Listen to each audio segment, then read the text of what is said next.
Hey guys, it's your boy Mason here with a hot new video on the best carry of the patch right now, and that is Faceless Void. Why do I think he's so strong? MKB got buffed and he's got short off MKB with his time lock. It's basically a 24% chance of a second attack, which is really good. Like, that's like a 24% chance to crit for 200%. And it does an extra 40 damage as well. So on hit kind of things are very good. And as for starting items, I like to go Tangos, Quelling Blade, Iron Branch, and a Ring of Regen. Why the ring? Why not a salve? I tend to not take burst damage in lane. You can always get the time walk off. Road to oblivion. Very few people who can do a lot of damage and stun you for over 2 seconds. Foreseen is forearmed. Early on in the game, so time walk is amazing. Really negates the need for a salve, and of course supports tend to have a salve as well. This is quite helpful. Time flows. This tends to run an inventory, so if there's no case you would ever need a wand, feel free to skip the sticks. But typically I get them. Just nice to have 2 more damage, 40 more HP, all that jazz. So I get a Wraith Band first, typically into a wand. If it's a lane where you might really need an early stick against like a Bristleback, absolutely feel free to go for skipping the branches and getting a stick as soon as they rune spawn. Or potentially skipping the Ring of Regen. I don't like that idea so much, as people tend to not be able to spam you at level 1. Let's say Bristleback just absolutely goes on you, he's got like 4 stacks on you. You can always just time walk out of that like last stack when you get low. I know that's just management of your abilities as well, but I find starting with a stick is not required often at all, really. And typically I get the 2 Wraith Bands, the wand, the Tangos of course by using them, and get Treads. Now if you are in a bit of a rough lane, you can get an early Morbid Mask and even go for the Mask of Madness. So let's say you're level 6, maybe you've got your boots, maybe you don't, but you're just getting bullied. Get a Mask of Madness, you just Chronosphere on them, time walk in, bang, they're gonna die basically. Mask of Madness provides an early spike. But yeah, typically I don't get it too early. I go Wraith Bands, Power Treads, Wand Quelling Blade, get Raging when you get the Mask of Madness. I have a face now. If you can avoid it, get the Quarterstaff. If you can avoid the Morbid Mask and the Quarterstaff first, 90% of the time you can't. You know that all if you don't need the HP tower of regen, yours? like get more damage. Face And at forward. this point, the game really comes open to you. Probably Defend your level middle tower. 7, 8 right now. The march most of people time. use Chrono unless they're very, very tanky, and you just kill them. As for skill build, I like to Your middle tower is under definitely attack. max E first if you can. So definitely at least 2 points into time walk every time. If it's a very You realize very the middle aggressive tower's lane that under they can just always go on you, maybe don't max time lock first, but usually I get it because you've got such good trading potential. You've got the extra bit of regen from the ring. It's super nice. Chrono at 6 obviously. Unless you for whatever reason just absolutely had no mana and no way to get it, like there's no way you can Chronosphere someone, that's the only time I'd ever not get it, but that's like an impossible game. If it ever happens to you, let me know, but yeah, unless there's just no one you could possibly Chrono, I'd get it at 6. And then typically max time lock. Now time dilation, very good ability later on in the game. However, early on I don't feel like it has that much value. It's dispellable of course, so versus like an Oracle, not going to do much. But I think 1 value point is very good. 8 seconds is a long time to only be able to cast your abilities once. So you know, a value point for sure. Inexorable. And then I like to max time walk. This extra 8 strength, I would always go for the strength over the damage. Yes.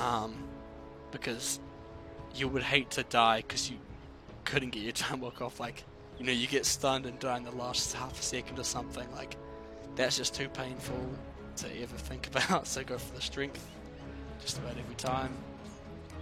And then obviously max time dilation. At 15, I would almost always go for the time walk cast range. The extra damage is very, very nice, but the extra distance, super nice for initiating and engaging. We don't want to be giving like a blink dagger or anything. Shadow Blade is kind of an option if we need the Silver Edge fit. Your middle tower is under attack. But almost always the cast range is better. So yeah, you know, maxing Chrome when we can. Now at this point, you know, we've probably got extra gold, get another item. I always go MKB, honestly. I go. Power of this, probably be a couple levels higher actually. Time quickens. We'll just pretend A path foreseen. drop a dummy target. No, your theoretical thing, ideal world, kill it, just go off on it. Very few people can survive that. Dark portents You ahead. know, I think we were like 3.5k when the Chronosphere ended. It shall be. As you can see, we have 1640 HP. You know, the only person surviving that is like a Kunkka with boat buff or something, you know? There's very- absolutely nothing happening here. Very ridiculous amount of damage. And that's why I'm not a big believer in Hand of Midas. You know, it's only 40 and it doesn't have extra damage or attack speed on it. It's like a third of the attack speed, actually. For a little bit more farm. And it, you know, it is a slower meta compared to what it used to be. But I think being able to just always kill someone is ridiculously worth it. Only cases where I would want to go it is where I absolutely can't use Mask of Madness. So against like a Juggernaut is a good example. I would probably usually still go Mask of Madness, but nothing worse than dropping a Chronosphere on someone. Juggernaut walks around the corner, ults you. You've already popped your mask, so you can't time walk out of it, and you just die to Omnislash. Because Omnislash should never kill you, right? You know, you can always just time walk away from it. Road So to something to oblivion. consider, but perfect world, always Mask of Madness. Now, MKB, very nice item right now. Very expensive though. It's 300 less than Daedalus, which provides a lot of damage and potentially more. I find around 15 armor is the Inexorable. break point Your between them. middle tower is under attack. Just pretending you could have one or the other and it doesn't cost. Your middle tower never left you. You know, Daedalus is better, but most people have high armor. If you're looking at, you know, who's popular picks right now, Tiny, Terrorblade. You know, Tiny, no edgy game, but he's gonna have 22 armor. You know, Lone Druid's fallen off a bit recently, but very high armor guy. Spectre, not so much high armor, but still an edgy hero who gets a bit of armor. So I portents find ahead. the magic damage from MKB to be well worth it. Now at this point in the game, our build options really open up. So what I like to, the three main items I would go for are Ags, BKB, or Sanjin Yasha, or even just the cheeky Yasha. But those are the three like ideal items. Ags, amazing against Tinker. You know, Tinker's normally someone a lot of people have an issue with, but we've already built the MKB, so his laser doesn't stop us. And Ags means we instantly stun him when we jump. Showcase. Instantly stunned. We just go hard on him. foreseen. And he's fine. He's not gonna do a Zol off of this. And that's long streak path actually unspools. dashes, but almost always, if you do that, he's fucked. there's no coming back from a Time Walk onto Hamlet and Bash.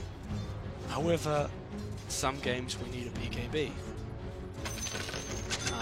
Who in particular would I think a BKB is good against? People like Lion, Kotl, Jakiro is quite popular right now. I've seen a couple Leshracs, that kind of stuff. But people like Storm Spirit, for example, not so much, I find.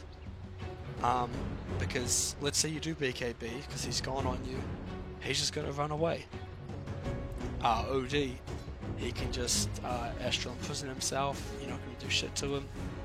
Which kind of sucks, because you kind of need it against him anyway. But he's got an easy escape out of it. People like Zeus, lot of magic damage. BKB game.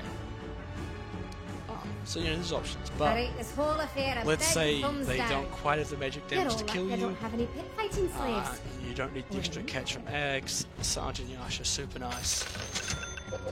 Time flows. Now, of course, Evan's Halberd is a very popular item right now. Like Anti-Mage is building it. Like that's kind of crazy to me, honestly. Because he's going Sergeant Yasha, Manta Halberd. So don't be afraid to just build a Sange into a Halberd or something. Because let's say you do go this because there is a Drow or a Sniper who you can't quite chrono, but you will need to fight eventually. This is a great item for that. And you can eventually disassemble it into your Sergeant Yasha and Butterfly, which is very nice because you've already got the Quarterstaff from the Mask of Madness, which is because that's essentially now it's just 3k for a Butterfly. Very nice option here. I go. You go from your 3 items into, which are quite cheap ones, into like 3 big items. But you lose a lot of damage from dropping the Mask of Madness. 120 attack speed, 15 damage. That's really a lot to lose. So I think be careful about getting a Butterfly. I'm personally not the biggest fan of it in anything but the late game where they go Daedalus and don't have an MKB. Because MKB is a very popular item right now. It's ridiculously strong. I think if you got more than 25 armor, that's just better than a Daedalus, really. Unless you've got a crazy amount of damage, or you're someone who can remove armor, or you've got something like that on your team, like a Slardar or a TA. But in that case, they're probably going to put a Butterfly. Fuck with them. So maybe don't get the Butterfly too early, but just to show you that that is an option. Get rid of that. And then you go for the classic Satanic Sergeant Yasha Butterfly kind of build. Mask of Madness. Very hard to kill at this point. It's not time yet. This is wrong item. This is a very ideal case, but with the Ags and the cooldown reduction on Time Walk, it's a very small window for them to kill you. I know it says 4.3, but it's 4.25. So that leaves a 2.25 window between you time walking and them being able to damage you before you can time walk again. Assuming they don't have silencers. And of course you've got a lot of status resistance against that. You've got 44%. Face that's 24 forward. seconds of that. People kind of suck at timing it, and you can always Satanic as well. And this is a very ideal case though. But then they get bashed for 0.65 seconds, and then you get to hit them as well. So that's less than 2 second window for them to actually do anything to you. Now of course you can't bash everyone on the enemy team. That's why you've got Chrono though. So in an ideal world you get that. You get your Moon Shard. And you've got this last item. Now BKB, you can't really go wrong with it. But once it is down to 5 seconds, is it really worth it? I don't know, which is why you can wait for neutral items. Now let's say we get a flicker. Stuns aren't the biggest deal for us, and if we happen to have a flicker or even a Minotaur Horde, I think you can just skip the, like a late BKB, like don't bother with it. Opens options for Daedalus. Eye of Scarred if you're facing like a Morphling. I don't so much think of it against like a Necrophos.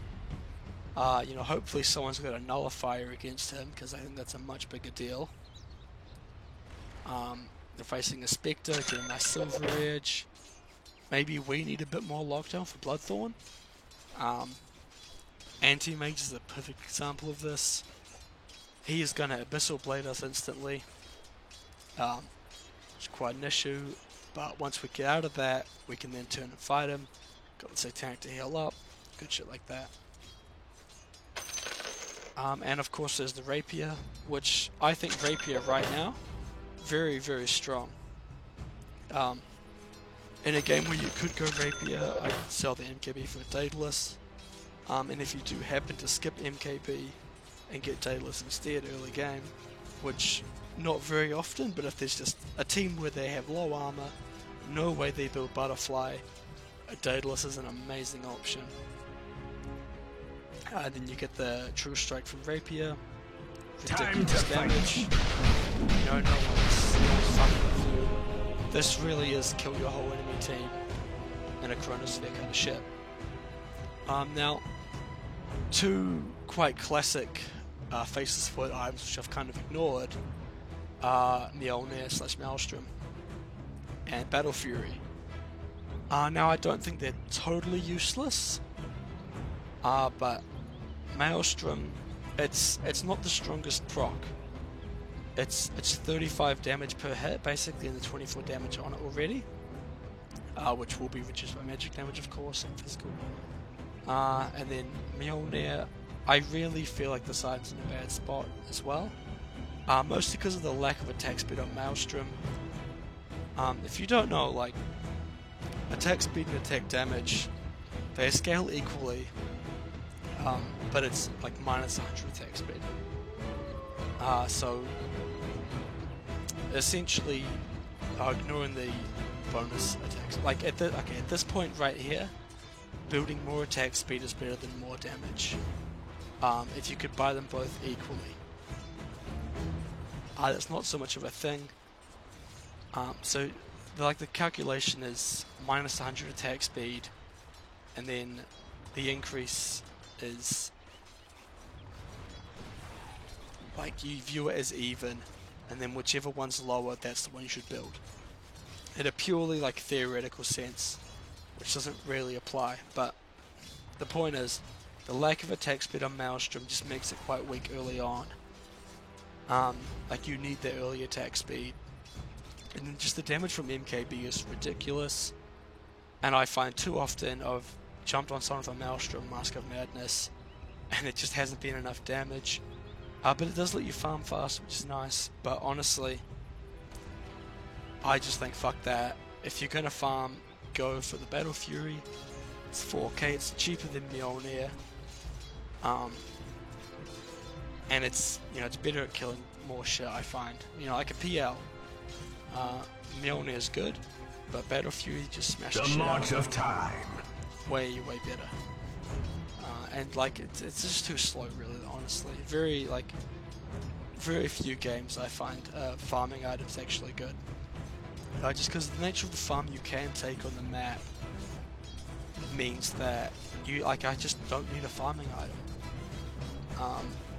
And like you don't need extra regen of your mana or HP, which I find is actually a big part of Battle Fury.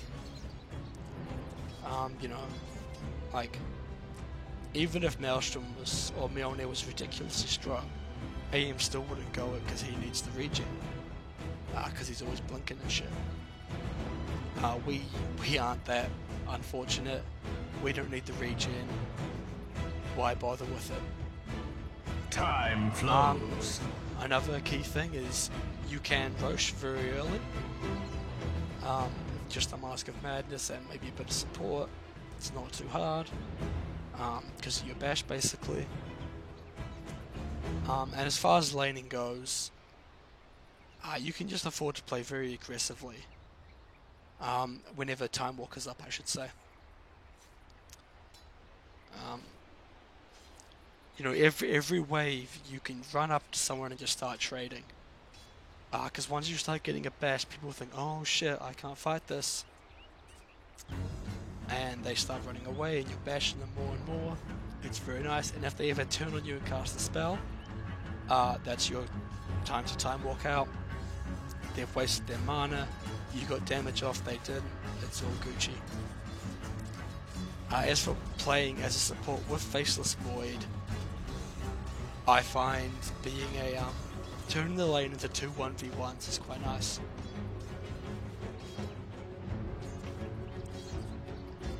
What I mean by this is you make sure the other support is preoccupied with you and not fucking your Faceless Void, basically. You know, someone like Mirana, or if you're unfortunate enough, Techies, just sitting there pelting you with constant damage is really what kills a Faceless Void. You're very good at dealing with burst damage, but not so much a constant amount. Road to Oblivion. Turning it into a 1v1 where it's not constantly being pelted, very nice. And as Faceless, remember, you can leave the lane very early once you get your Mask of Madness. Not very early, but quite early. And just go farm up. You come back to the Chronosphere when they're not expecting it, and that's a free kill. And that just puts you back in the game. Only things you really got to be careful of are long duration CCs or like multiple CCs like with chain. Other than that, though, very safe, very reliable, very good against the current carries. Terrorblade, you just build MKB, he melts. Morphling's quite popular right now too. If you ever catch him when he's an Agi and a Chrono, he's just going to go down. Spectre, less so I find, honestly.